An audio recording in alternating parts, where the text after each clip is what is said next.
Yo, what is going on, guys? Welcome back to the channel. My name is Hart for those of you that are new, and today I'll be going over my favorite quarterback stacks for the Week 6 main slates on DraftKings. So I'll just be quickly talking through my favorite stacks, my favorite quarterbacks, who to pair with them, and why. So make sure to hit that like button and subscribe, and let's get right into it. So starting off here with stack number one, we have obviously Dak Prescott playing at an MVP level, going against Carolina Panthers. Obviously, not a good team. They looked really, really poor, really, really bad. It's a defense that I think they could definitely take advantage of and, really attack through the air as well as the running game. So you could, if you wanted to play Javonte Williams, obviously overall he looks like a fantastic play. But in terms of the stack, you could pair him with Dak. Obviously, it eats into the touchdown equity a little bit in terms of like Dak throwing touchdowns. Obviously, Devontae has a good game and he scores some touchdowns. It's going to lower the upside of Dak there, but still, you can do that if you wanted to. But in terms of stacking options, you can go to George Pickens, wide receiver one, 6,800, kind of expensive, but still wide receiver one in this high scoring, high octane offense. He looks fantastic here, even though it's a slightly tough matchup going against J.C. Horn on the Carolina side. Jake Ferguson there looks absolutely amazing. As you can see, coming off a game there where he had 24 fantasy points, 9 targets. He's already had multiple games with 10 plus targets this season. And then in terms of like the third wide receiver, if you wanted to get some value, you could go to Flournoy there. I will say pump the brakes a little bit. He only played 57% of the snaps, and Tolbert did play closer to 80% of the snaps. Obviously, Flournoy was the clear winner in terms of last week, in terms of those targets. He had 9, caught 6 for 114, so absolute smash game there. But I'll just say pump the brakes a little bit, but he's definitely a viable option there. And as I mentioned, Tolbert, you could definitely go to him. 3,500 was out there 80% of the snaps, ran a bunch of routes. Wasn't targeted in that last game. Going to stack number 2 here, we have Justin Herbert versus the really, really bad Miami Dolphins and a really, really bad defense there for Miami. And the reason why I like this is obviously it sucks that they lost Omari and Hampton, but they don't really have a great run game to fall on.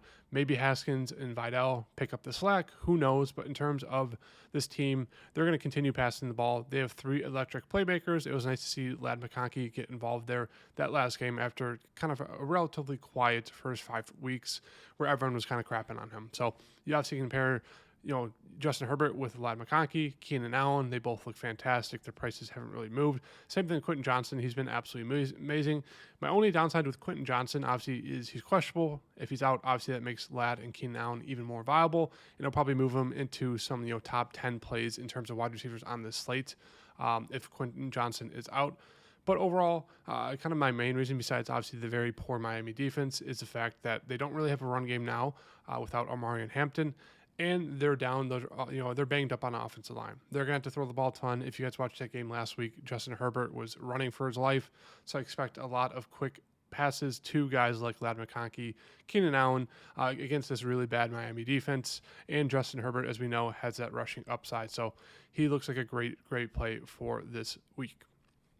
Moving on to stack number 3.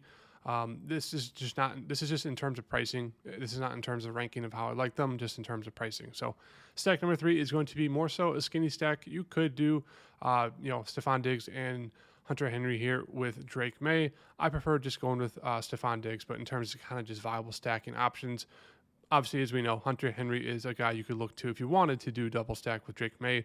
But for me personally, my favorite stack for this week and kind of the favorite quarterback play is going to be Drake May here going against New Orleans Saints. Saints, okay defense. Obviously, they're playing at home, which makes them a little bit better, but still, we just saw Jackson Dart put up 19 fantasy points against them, and their team had 5 turnovers. They could have put up a lot more. As you can see with Drake May, he's been very, very efficient, very, very good this season, and he's a guy that does have rushing upside. So I love pairing him here with Stephon Diggs, a very cheap guy to stack him with. Drake May is still very cheap as well, less than $6K. As you can see, the past 2 weeks for Stephon Diggs has really been turning it on. 7 targets, 6 for 101 yards, 12 targets, 10 for 146 there in a revenge game against the Buffalo Bills. So looks like he's really turning the corner after coming off of that ACL tear last year. Really, really like the stacking option. It's very cheap, and it allows you to get to a lot of other people. And you can go with the easy bring back of Chris Olave if you wanted to. Moving on to another stack here, we're going to have Kyler Murray. Obviously, he's questionable you can definitely question his ankle. Maybe that'll affect his rushing upside there and overall quarterback play. We don't really know. Obviously, it's still not a guarantee that he plays. Jacoby Brissett could take over. If he does, I don't like this stack. Jacoby Brissett is obviously not the best quarterback, more so just kind of a game flow manager. But yeah, if Kyler does play and you think he's going to be pretty fine, not really limited by the ankle, you can actually stack him with Michael Carter there, a guy who saw 5 targets out of the backfield, and it's one of those things where they should be down. Indiana has looked really, really good in terms of offense and defense. They've been blowing out teams. They've been putting up a ton of points.